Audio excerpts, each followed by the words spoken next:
पालना का बाबा, तेरी पालना का बाबा, एहसान चुकाए किस तरह, एहसान चुकाए किस तरह।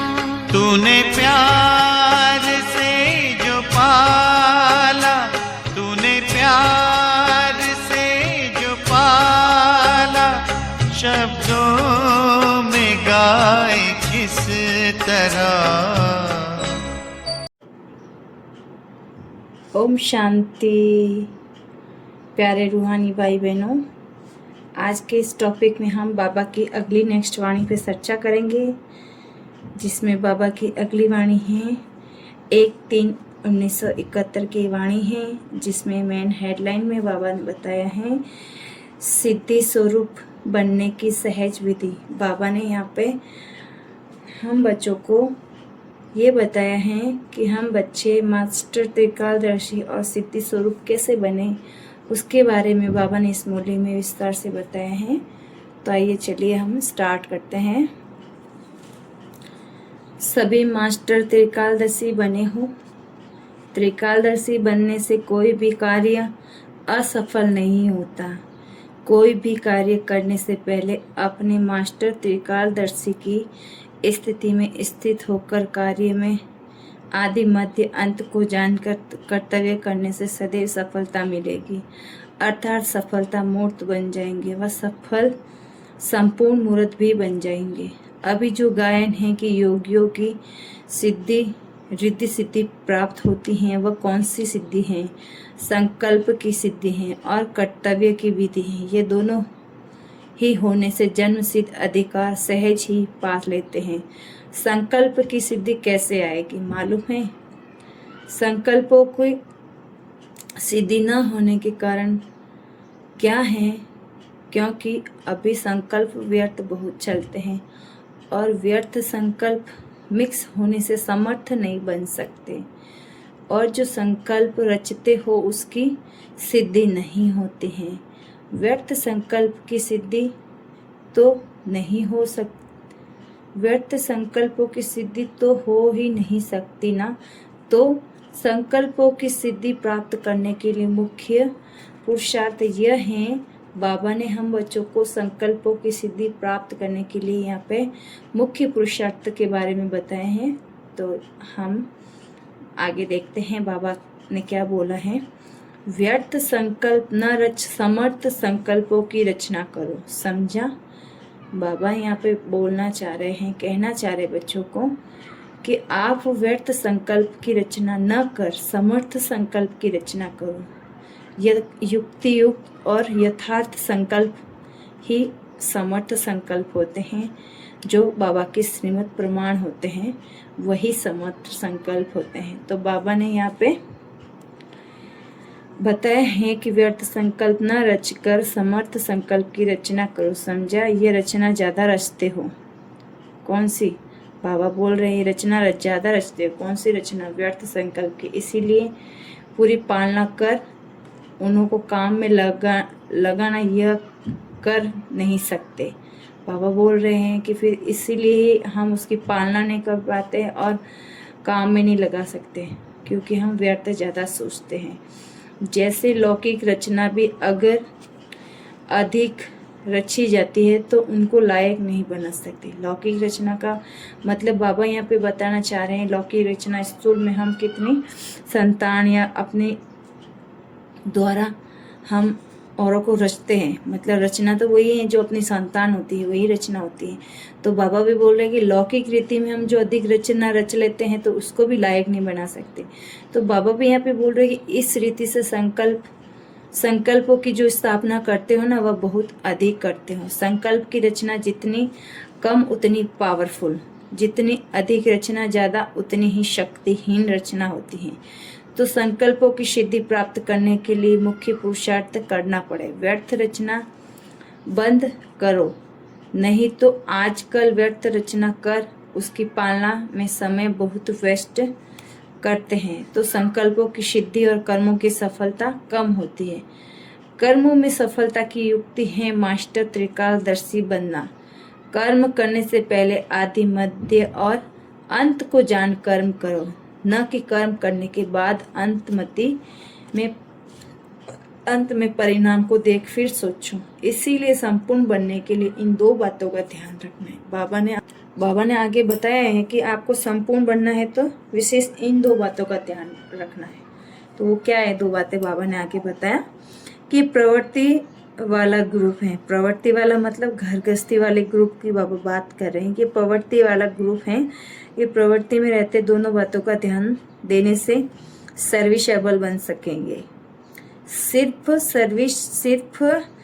बाबा यहाँ पर पूरे सर्विस सिर्फ मुख से नहीं होती, लेकिन श्रेष्ठ कर्मों द्वारा भी सर्विस कर सकते हो। ये जो ग्रुप आया है ना, अपने को सर्विसेबल ग्रुप समझते हो। इस ग्रुप में जो अपने को सर्विसेबल समझते हैं वह हाथ उठाएं। अब जिन्होंने सर्विस में हाथ उठाए हैं वह सर्विस में समय निकाल मददगार बन सकते हैं।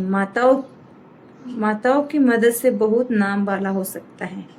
जितने आए हैं उतने सभी में मददगार बन जाए तो बहुत जल्दी नाम वाला कर सकते हो, क्योंकि युगल मूर्त बन चलने वाले हो। इसीलिए तो ऐसे युगल सर्विस में बहुत अपना शोकेस कर सकते हैं। ऐसे कर्तव्य करके दिखाओ जो आपके कर्तव्य हर आत्मा को आपकी तरफ आकर्षित करे। माताओं का ग्रुप भी ऐसी माता है जो कि युगल रूप से चलती हो, उसको समय निकालना सहज हो सकता है। अभी भी समय निकाल कर आई हो ना, अभी भी आप के पीछे प्रवृत्ति चल रही होगी। जैसे ये बात जरूरी समझ के बंधनों को हल्का कर पहुंच गई, ऐसे समय प्रति समय अपनी प्रवृत्ति के बंधनों को हल्का कर सर्विस में जितना मददगार बनती जाएगी उतना ही यह हिसाब किताब जल्दी चुकता होगा। तो माताओं को ऐसे मददगार बनने से ही अपनी उन्नति का साधन समझना चाहिए। सुनना और सुनाना दोनों ही अनुभव करना चाहिए। जैसे बाप मददगार बनते हैं वैसे बच्चों को भी मददगार बनना है। फिर बाबा ने बोला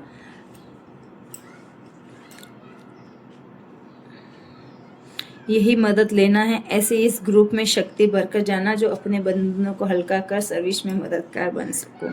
नहीं तो इस सब्जेक्ट में अगर कमी रह गई तो फिर फुल मार्क्स कैसे ले सकेंगे। लक्ष्य के फुल मार्क्स होने के बाद फुल मार्क्स पास होने का रखा है ना, इसीलिए इस ग्रुप को खास ऐसी युक्तियाँ रचने की ट्रेनिंग लेकर जाना है। भट्टी से क्या बनकर जाना है, समझा? सर्विसेबल और मददगार। घर में रहते शक्ति स्वरूप और स्मृति सदैव रहने से कर्म बंधन विघ्न नहीं डालेंगे। घर में रहती हो लेकिन शक्ति रूप की बजाय पवित्र प्रवृत्ति का भान ज्यादा रहता है, इसीलिए प्रवृत्ति में रहते हुए शक्तिपन की वृत्ति कम रहती है। इसीलिए अब तक जो आवाज निकलता है वह कर्म बंधन है। क्या करे, कैसे करे, कर्म बंधन काटे, कैसे कर्म बंधन काटे। ये आवाज इसलिए निकलता है क्योंकि शक्तिपन का अलंकार सदैव कायम नहीं रह पाता। तो अब जो इस भट्टी में अपनी स्मृति और स्वरूप को बदल कर जाना है। इसीलिए दो बातें सदैव याद रखना है, एक तो चेंज होना है, दूसरा चैलेंज करना है। शक्ति रूप में अपनी भट्टी और स्वरूप को भी तो चेंज करना है। जितना जितना अपने को चेंज करते जाएंगे ना उतना औरों को भी चैलेंज कर सकेंगे। इसीलिए ये दो बातें याद रखना है। जब तुम सुकर्म करते हो तो बाप का स्नेही स्वरूप सामने आता है। अगर कोई भी कर्म करते हो तो विकराल रूप सामने लाना चाहिए। आप लोग तो स्नेही हो ना, तो स्नेही सदैव सुकर्मी होते हैं। कोई भी ऐसा कर्म न हो ये स्मृति में रखना है, क्योंकि आप सभी सृष्टि की स्टेज पर हीरो एक्ट्स हो। बाबा ने हम बच्चों को यहाँ पे सृष्टि के सामने रखा है और हम सृष्टि पर हीरो एक्ट पाठधारी हैं। तो हम हीरो एक्ट पर सभी की निगाहें होती हैं। इसीलिए अपने को प्रवृत्ति में रहते वाली न समझ स्टेज पर हीरो एक्टर समझकर हर कर्म करती चलेगी तो ऐसा कोई भी कर्म नहीं हो सकेगा। जैसे साइंस की परमाणु शक्ति आज क्या से क्या दिखा रही है, वैसे ही साइलेंस की शक्ति शिव शक्ति में आप प्रवृत्ति में रहने वाली परमाणु हो। वह परमाणु वह परमाणु शक्ति हैं। आप लोग सृष्टि के आगे एक प्रमाण हो तो आप भी प्रमाण बनकर बहुत ही सर्विस कर सकते हो। माताओं की तो बहुत मांगनी है। माताओं के कारण कोने कोने में संदेश फैलाना अभी रहा हुआ है। कई आत्माओं को संदेश न मिलने की जिम्मेवारी आप लोगों के ऊपर है। इसीलिए इस ग्रुप को ऐसा ही तैयार होकर जाना है। ये ग्रुप समय पड़ते समय सर्विस में मददगार बन सकेगा। उम्मीदवार है ना, जैसे अदर कुमारों का एक ग्रुप बहुत उम्मीदवार ग्रुप है, ऐसे ही यह ग्रुप भी होनहार है। लेकिन कैसे मददगार बने उसकी युक्ति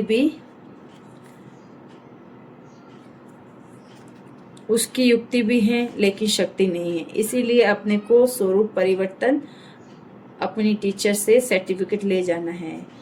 जैसे एक एक कुमारी 100 ब्राह्मणों से भी उत्तम गई हुई है, वैसे ही एक एक माता जगत माता है। कहाँ 100 ब्राह्मण और कहाँ सारी जगत, तो कितनी ऊंची महिमा है। देखो हम बाबा ने हम माताओं के लिए भी कितनी ऊंची महिमा गाई है कि आप जगत की उत्तम माता हो, जगत माता है ना। तो एक एक जगत माता बनकर जगत की आत्माओं के ऊपर तरसने और कल्याण की भावना रखो। इसीलिए इस ग्रुप को एक वायदा करना है। वायदा करने की हिम्मत है। कौन सा भी वायदा हो, सुनने की हिम्मत रखेंगे। सुनने के पहले हिम्मत है, वह सुनने के बाद हिम्मत रखेंगे। क्या समझती हैं? जो भी वायदा होगा उसकी हिम्मत है। अगर कोई कड़ा वायदा हो तो फिर सोचेंगे नहीं ना। तो हर एक को ये वायदा करना है कि समय प्रति समय मैं सर्विस में मददगार, साथ साथ शक्ति स्वरूप बन विघ्न विनाशक बनकर प्रवृत्ति में रहेगी। सहज वायदा है ना। विघ्नों के आने से तो चिल्लाएंगे नहीं, घबराएंगे नहीं, लेकिन शक्ति बनकर सामना करेंगे। ये वायदा अपने से सदैव के लिए करके जाना है। कोई भी प्रकार की आसक्ति है तो वहां भी माया आ सकती है। आसक्ति होने के कारण माया आ सकती है। अनासक्त हो जाओ तो माया आ नहीं सकती। जब आसक्ति खत्म हो जाती तब शक्ति स्वरूप बन सकते हैं। अपनी देह व देह के संबंधों और कोई भी पदार्थ में कहाँ भी अगर आसक्ति है तो माया भी आ सकती है। तो शक्ति न बन और शक्ति नहीं बन सकते। इसीलिए शक्ति रूप बनने के लिए आसक्ति को अनासक्ति में बदली करो। जैसे आप लोग औरों को कहते हो ना कि एक दीपक अनेक दीपक को जगा सकता है, ऐसे ही आप एक एक सारे विश्व के कल्याण के निमित्त बन सकते हैं। तो हर एक अपने कर्तव्यों को, अपने स्वरूप और दोनों को याद रखते हुए चलते चलो। ब्रह्मा की भुजाएं होना तो हैंड्स बनेंगे ना। अपने को ब्रह्मा की भुजाएं समझती हो। ब्रह्मा की भुजाओं का कर्तव्य क्या होता है? ब्रह्मा का कर्तव्य क्या है? स्थापना। तो ब्रह्मा की भुजाओं का भी तो कर्तव्य हुआ ना, स्थापना के कार्य में सदैव तत्पर रहना। हद के संबंधों में आने का सिर्फ इन्हों को तरीका सिखाना है। निर्बंधन अपने को बना सकती हो, लेकिन तरीका नहीं आता। तो एक तो तरीका नहीं, दूसरी ताकत नहीं। तो ताकत भी बढ़नी है, तरीका भी सीखना है। बाप दादा भी फिर उम्मीदवार ग्रुप समझते हैं। तो अब देखेंगे कि हर एक अपने को कितना बार ऑफर करते हो। अपने आप को खुद ही ऑफर करना है। आफरीन उनको मिलती हैं जो स्वयं को ऑफर करते हैं। अगर कहने से करते हैं तो फिर आफरीन नहीं मिलती है। और अब देखेंगे कि कौन कौन अपने को ऑफर करता है। स्नेही तो हो ना, लेकिन स्नेही के साथ सहयोगी भी बना। इस ग्रुप का नाम क्या रखे? नाम संस्कार होता है ना। तो क्योंकि परिवर्तन भट्टी में आए हो तो आप लोग भी नाम संस्कार के उत्सव में आए हो ना। तो इस ग्रुप का क्या नाम रखे? बाबा यहाँ पे पूछ रहे कि इस ग्रुप को क्या नाम दे। यह है ही सदा सहयोगी और शक्ति स्वरूप ग्रुप। तो अब अपनी शक्ति को भी कम नहीं करना है। और जब अपनी शक्ति को गवा देते हो तो रावण भी देखता है कि अपनी शक्ति को गवा बैठे, तो वह खूब रुलाता है,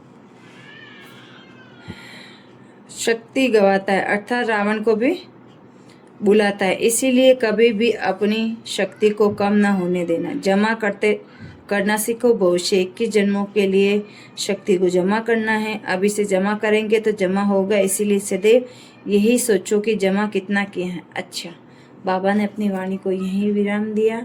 ओम शांति।